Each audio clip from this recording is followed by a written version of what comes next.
என் அன்பு தமிழ் சொந்தங்களுக்கு வணக்கம். வெஜ் அண்ட் நான்வெஜ் சேனலில் இன்றைக்கி நம்ம ஒரு சூப்பரான டிஃப்ரெண்ட்டான பாயசம் ரெசிபி பார்க்க போகிறோம்.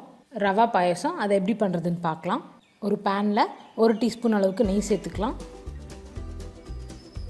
அதில் 1 கிளாஸ் அளவுக்கு ரவை சேர்த்துக்கலாம். நான் இன்றைக்கி இந்த கிளாஸில் 1 கிளாஸ் ரவை எடுத்திருக்கேன்.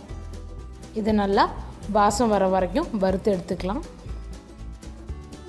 ரவையிலேருந்து நல்லா வாசனை வர ஆரம்பிச்சிருச்சு. இப்போ அதே பேனில் 2லேருந்து 3 டீஸ்பூன் அளவுக்கு நெய் சேர்த்துக்கோங்க. அதில் கொஞ்சமாக திராட்சையும் முந்திரியும் சேர்த்து நல்லா வறுத்து எடுத்துக்கலாம். நம்ம பாயசத்தோட டேஸ்ட்டையும் ரிச்னஸையும் ஆட் பண்ணுறதுக்காக நம்ம ஃபைனலாக ஒரு இன்க்ரீடியண்ட் ஆட் பண்ண போகிறோம். அதுதான் இந்த மாஸ் பாதாம் பவுடர். மேக்ஸிமம் இப்போ எல்லா விசேஷ வீட்லேயுமே பாயாசத்தில் இந்த பவுடர் தாங்க ஆட் பண்ணுறாங்க. அது ஒரு சூப்பரான ஒரு டேஸ்ட் கொடுக்குது. இது பாதாம் பவுடர்னு தான் போட்டிருப்பாங்க. பட் இதை நம்ம தண்ணியில் மிக்ஸ் பண்ணி பாயசத்தில் ஆட் பண்ண போகிறோம். நம்ம ஆட் பண்ணியிருக்க 2 லிட்டர் தண்ணிக்கு 4 டேபிள் ஸ்பூன் அளவுக்கு மாஸ் பவுடர் எடுத்து தண்ணியில் மிக்ஸ் பண்ணி வச்சுருக்கேன். இந்த பவுடர் எல்லா கடையிலுமே கேட்டால் கிடைக்கும்.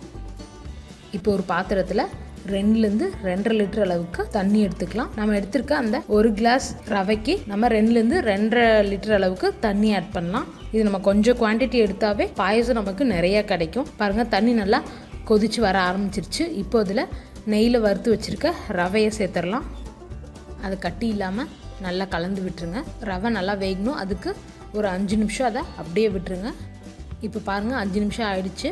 ரவை நல்லா வெந்திருக்கு.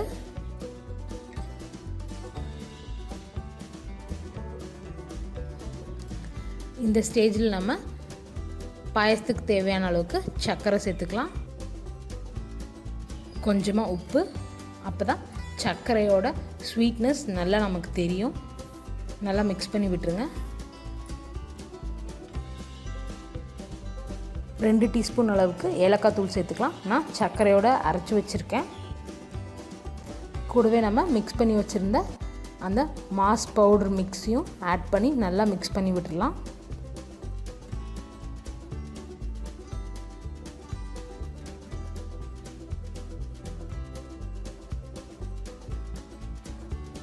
நம்ம நெய்யில் வறுத்து வச்சுருந்தா திராட்சை முந்திரி சேர்த்துடலாம்.